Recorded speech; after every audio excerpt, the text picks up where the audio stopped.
आशा करता हूँ आप सब बहुत अच्छे होंगे। मैं एस.के. गुप्ता PLS इंस्टीट्यूट में आपका स्वागत करता हूँ। आप लोगों के बीच में मैं उपस्थित हूँ फिर से उससे सिंधु घाटी की सभ्यता का तीसरा वीडियो लेकर के। जो हमने छोड़ा था रंगपुर नामक स्थान ये प्रमुख शैव स्थल, वहीं पर उत्खनन करने के बाद इसके उत्खनन करता कौन है? उत्खनन करता है रंगनाथ राव। और जब ये किस वर्ष में खनन किया गया था, उत्खनन कब किया गया था? 1953 से 1954 में। और ये कौन सी नदी के किनारे? मादर नदी के किनारे। अच्छा, इसकी स्थिति के बारे में समझते हैं। कहाँ पर है ये? गुजरात के कठियावाड़ ज़िले में है। कौन से ज़िले में? कठियावाड़ ज़िले में। अच्छा, फिर अब हम आते हैं यह इसके साक्ष्य कौन से है कि ये रंगपुर नामक स्थान, ये यहाँ पर ऐसी स्थिति है, ऐसा चीज़ है।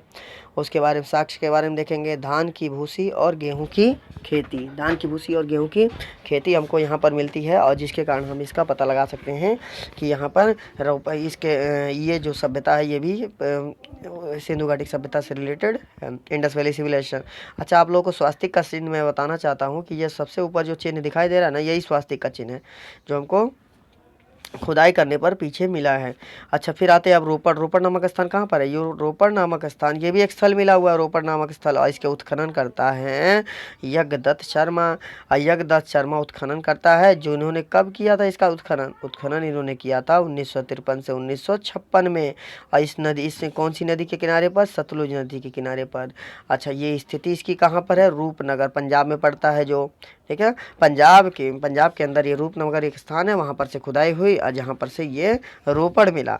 अच्छा, इसके बाद इसके साक्ष्य क्या क्या हैं कि यहाँ ये सभ्यता थी, विकसित थी, सभ्यता आई थी। मानव के साथ कुत्ते दफनाने का साक्ष्य मिलता है। अब एक बात बताओ, पालतू पशु पहले से ही जानवर, कुत्ता जो है सबसे पालतू पशु था पहले से, और जो कि क्या होता था, अब पहले के लोग क्या, यहाँ पर मान्यता ये थी कि कुत्ते जो उसका पालतू पशु होता था, उस मानव के साथ उसको भी दफनाया जाता था। अब आते हैं बनावली जो है ये भी एक प्रमुख स्थल है। इस स्थल की जो उत्खनन करता जो है रविंद्र सिंह बिष्ट हैं। इन्होंने किस वर्ष खोजा गया? 1974 ईस्वी में। कौन सी नदी है? सरस्वती नदी। मैंने बताया भी था सरस्वती नदी अब तो विलुप्त हो चुकी है, लेकिन अब दिखा सबसे पवित्र नदी मानी जाती है।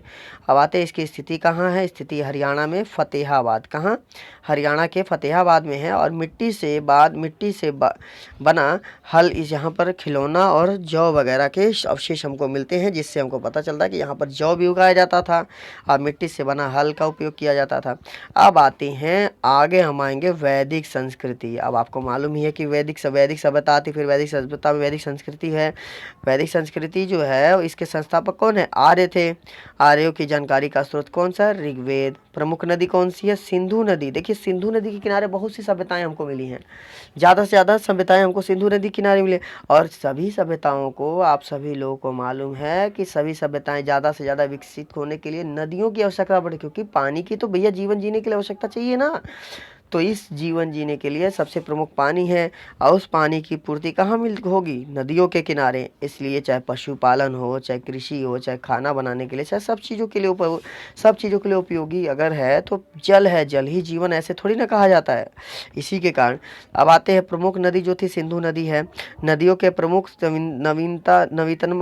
इसका जो प्रमुख नदियों के प्रमुख हैं तो नदीतमा, सॉरी दोस्तों, मैंने कहा थोड़ा गलत पढ़ा, तो नदीतमा है। ये कौन सी नदी? सरस्वती नदी किनारे पर। अच्छा, 10 राक्षस जो युद्ध हुआ है वो आर्य और अनार्यों के बीच में हुआ था। मतलब कुछ आर्य रहे होंगे और अनार्य होंगे, उसमें ये 10 राक्षस, 10 रागे युद्ध हुआ था। और वैदिक कालीन प्रमुख नदियाँ जो है उनके बारे में समझते हैं। प्राचीन नाम जो वैदिक नदियों का वो क्या है? पहले देखते हैं प्राचीन नाम, फिर आधुनिक नाम, फिर प्राचीन नाम देखते हैं और फिर आधुनिक नाम। प्राचीन नाम कौन सा है? कुंभा, जिसको आज काबुल नदी कहा जाता है। अच्छा, दूसरा नदी वितस्ता को झेलम कहा जाता था, ठीक है। अच्छा, फिर आते तीसरी नदी पुरुषणी नदी को रावी नदी अब बोला जाता है, पहले पुरुषणी बोला जाता था। फिर शतुद्री नदी को अब सतलुज नदी कहा जाता है। शतुद्री मिल रहा है ना, लगभग मिलता जुलता नाम है। नदी को सतलुज बोला जाता था। दृष्टवती को घग्गर नदी कहा जाता था। अब आते हैं नेक्स्ट, सुवस्तु नदी को स्वात नदी कहा जाता था। गोमती नदी को गोमल कहा जाता है। ठीक है, गोमती नदी प्राचीन नाम था और गोमल आज भी कहीं कहीं गोमती नदी ही हम लोग बोलते हैं। और स्किनी जो है, स्किनी को चेनाब बोला जाता है आज के समय में।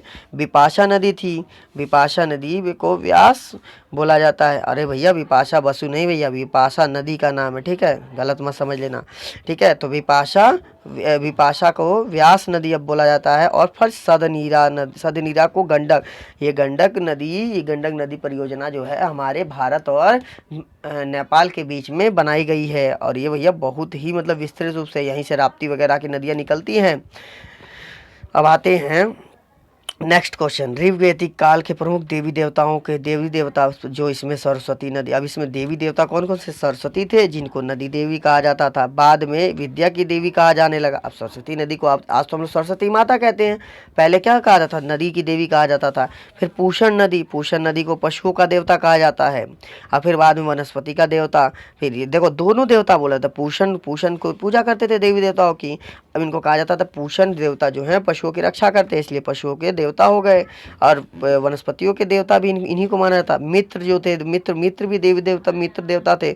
यह जो थे शपथ तथा प्रतिज्ञा के देवता थे। भैया शपथ ली जाती थी ना, अभी भी शपथ ली जाती है। शपथ लो, राष्ट्रपति लेता है, प्रधानमंत्री जी लेते हैं हमारे माननीय, तो सभी लोग जो शपथ लेते हो, तो इस तरह से उस समय भी शपथ रहा होगा। और शपथ लेने के लिए जो प्रतिज्ञा लेने के लिए जो देवता थे उनको मित्र कहा जाता था। अच्छा, फिर आते सूर्य जो है हमारे यहाँ ये जीवन देने वाला देवता माना जाता है। इसको भुवन चक्षु कहा जाता है, भुवन चक्षु। ठीक है, अब फिर आते हैं सोम देवता को सोम देवता, देखो सोम देवता लोग बहुत गलत सोचते हैं, सोम रस वगैरह समझते हैं। सोम रस ऐसा नहीं कि वो शराब होती थी उसी को सोम रस कहा, ना, ऐसा गलत है।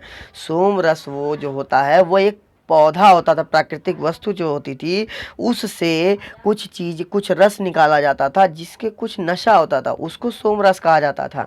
तो लोगों ने तो इसका कुछ गलत ही अर्थ निकाल दिया कि सोम रस पिया, ये सोम रस पीने से भगवान देवी देवता पीते थे। भैया वो रस वो शराब वाला थोड़ी था आज के समय में जो चल रहा है।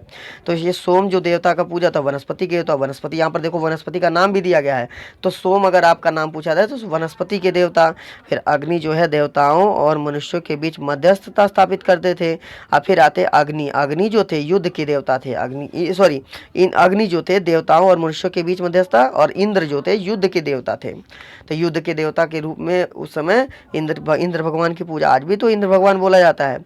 अब फिर हम आएंगे, अब नेक्स्ट चैप्टर में हम लोग कवर करेंगे जैन धर्म के बारे में। ठीक है, आज के लिए बस इतना ही। धन्यवाद दोस्तों, सब्सक्राइब और शेयर जरूर करें।